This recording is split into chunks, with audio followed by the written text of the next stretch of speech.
Go get him, Pinto. Hey, Jason here, and today in the Auto Edit Garage, I'm going to be bringing you in for a quick tour and catch-up of what's going on the projects here and what's coming up. And at the end of this video, I'm going to be giving away some bump stop extenders from Metal Cloak. I have a spare set, so I'd like to give them away, so stay tuned for that. So first up, let's start with the Jeep, and I'll show you what's coming up next on that. So over here on the Jeep, we have, well actually, we need to come up with a name for this Jeep. I've just been calling it the Auto Edit Jeep, but we'll probably come up with something a little bit more creative. We got Large Marge over there, and the Dodge truck doesn't have a name yet either. So anyway, we'll come up with something. Next up on this thing, I have two cool upgrades. I have Power Stop brake upgrade, and we're gonna put an AEV Brute roof rack on this thing. So those will be the two next videos coming down the pipe on this thing. Stay tuned. In the Power Stop brake upgrade, I have two really cool surprises in that video. Now, stay tuned for that because you're gonna like them. I'm not gonna give them away yet, but it's really, really exciting. So the Power Stop kit that I ended up going with is the Z36 Extreme pads and cross-drilled and slotted rotors. Now, I went that way because it's a really cost-effective but really good way to upgrade the brakes. It's ever since I put these 37s on this thing, the one thing that was really noticeable was that it took much more pedal input to get this thing woed down. So that's kind of a thing that I should have done a long time ago. I'm glad I got those parts on the floor in the garage ready to go on this thing. Now the AEV Brute roof rack that'll be going onto this thing will be a pretty, not a hard install, but it'll take a little bit of time because you gotta take the actual hard top off and on a few times while you do the install. So I'll have to obviously enlist a friend to help me with that. But the cool thing of putting the roof rack on it'll finally enable me to put the rooftop tent and test out the overlanding and like the camping ability that I've really wanted to do in this thing. So that is really cool. So stay tuned for that one as well. Now, let's move on to the Mustang. So here we are with old Large Marge, yes, being neglected. Hey, what's this? An engine hoist in the garage. What does that mean? There's an engine over here and an empty engine bay right here. Yes, that means the engine is about to get stuffed into old Large Marge here. Are you happy? I'm almost pretty happy too. I'll be really happy once it's in there. So let me show you a couple of the reasons why it's been taking me a little bit of time, other than the Jeep and the truck and work, to get the engine stuffed into here. There's a few little tricky parts that I've been assembling that are going to be kind of cool when I get it in there, but it took a while to figure them out. So check this out. So here we have the BorgWarner T5 world-class transmission that came out of the SN95 Cobra Mustang of this year. Now I went ahead and rebuilt this thing. It wasn't in super bad shape. It was pretty worn, but nothing was broken. I went ahead and ordered a B&M billet shifter to go on it, and this is not a high horsepower application, so this should hold up okay. Now here's the little part that got tricky.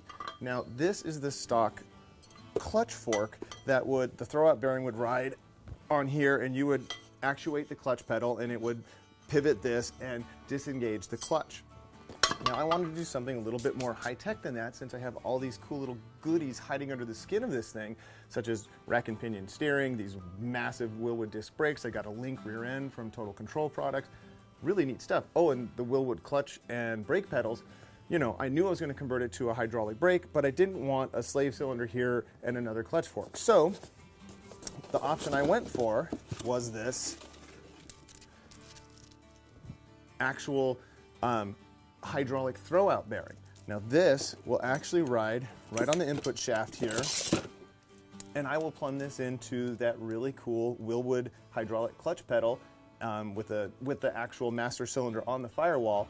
And this throwout bearing now will just ride right against the pressure plate and engage and disengage the clutch, all hydraulically, so I'll have the really easy pedal feel, buttery smooth, and yet it's still direct and really cool. So putting these parts together took me a little while to get all that handled, but it's all here. So now it's a matter of bolting everything together and getting that engine inside the car. Of course, we got fuel system.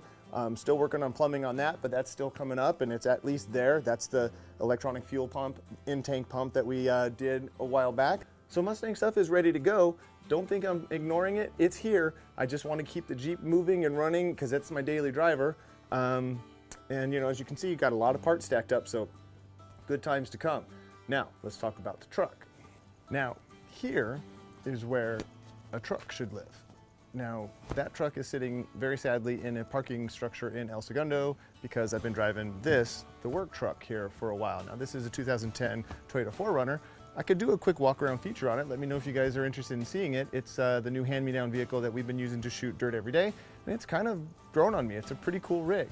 So let me know. But the Dodge truck, I limped it to work on 6 cylinders. Poor thing is just sitting there. That's down the ways, you know. Mustang, Jeep first, and then working on the truck. So now let's get to the giveaway. All right, so now for the giveaway. I have these front and rear brand new Metal Cloak bump stop extenders. Now, some of you may know I kind of jumped the gun on the Jeep and threw big tires on and then started cutting and putting fenders, and then eventually a year later put the lift kit on, which I love and is on there now. So when I got the lift kit, it came with this set right here. So I had already ordered and purchased a set of the bump stop extenders. So I, instead of sending these back, would like to give those away to a viewer. Now, the installation of these things is pretty straightforward. I have a video of actually showing how to do that on the channel. The link will be very available here.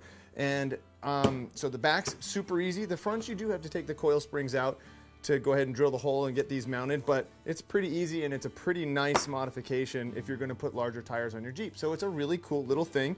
So if you would like these, you just have to be a subscriber to the AutoEdit YouTube channel and just leave a comment down below, and then in a couple of weeks I will pick a winner and then get your address and send these out to you. So let me know.